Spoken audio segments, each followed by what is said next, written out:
विधानसभा चुनाव में मिली करारी हार के बाद कांग्रेस अब सर्जरी के दौर से गुजर रही है।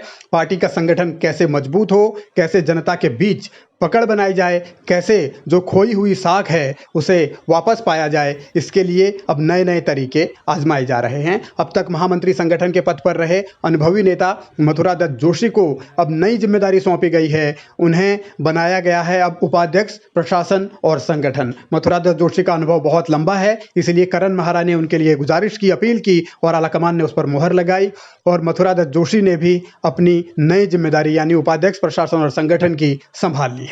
जिम्मेदारी मुझको मिली है, मैं निश्चित रूप से जिस तरीके से पार्टी ने पूर्व में भी मुझे जो जिम्मेदारी दी है, मैंने कोशिश की है कि उसको मैं निष्ठापूर्वक उसका निर्वहन करूं और भविष्य में भी मैं जो जिम्मेदारी मुझे मिली मैं उसका अपनी पूरी शक्ति के साथ उसका निर्वहन करूंगा और पार्टी की जो भी नीति रीति होगी उसको आगे बढ़ाने के लिए काम करूंगा।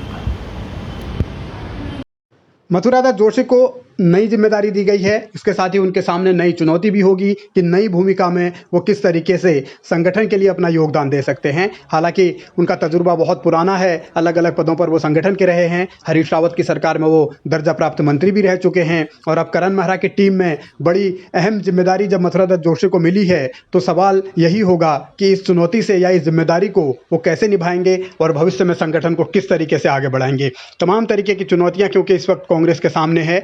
नए पुराने के बीच तालमेल बनाना है, जो हार मिली विधानसभा चुनाव में उसकी मायूसी से कार्यकर्ताओं को बाहर निकालना है, पार्टी के संगठन को मजबूत करना है, गांव-गांव घर-घर जाकर वो चीज़ें बतलानी हैं जिससे कांग्रेस फिर से मजबूत हो सके। और फिलहाल कांग्रेस के सामने चुनौती होगी कि 2024 के चुनाव में कैसे बेहतर प्रदर्शन किया जाए, क्योंकि न 2014 में कांग्रेस एक सीट जीती उत्तराखंड में, न 2019 लोकसभा चुनाव में एक सीट जीती, यानी 2 बार 0-0 का स्कोर कांग्रेस का रहा है लोकसभा चुनाव में। तो अब तैयारियां करनी पड़ेंगी और उस दिशा में एक कदम अभी उठाया गया है। फिलहाल कांग्रेस जरूरी मुद्दे भी उठा रही है।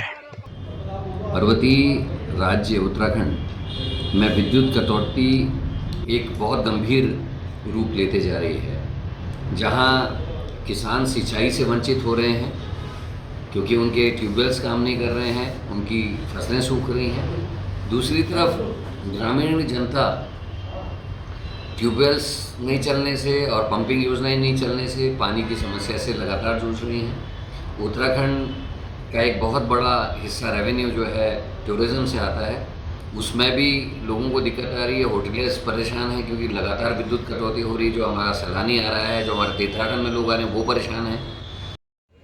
बिजली कटौती का मुद्दा हो या पीने के पानी का संकट, समस्याएं उत्तराखंड में बहुत हैं। अब ये सवाल है कि मुख्य विपक्षी दल के तौर पर कांग्रेस कैसे इन मुद्दों को मुखरता के साथ उठा पाती है और कैसे जनता के बीच अपनी पकड़ बनाती है। कहीं सवाल ये तो नहीं रह जाएगा कि पार्टी सर्जरी ही करने में रह जाए और जन सरोकार से जुड़े मुद्दे पीछे छूट जाएं। करण मेहरा पर भी सबकी निगाहें होंगी, खासतौर पर दिल्ली दरबार की निगाहें होंगी कि करण क्या कमाल करते हैं और कांग्रेस को कैसे उत्तराखंड में मजबूत कर पाते हैं।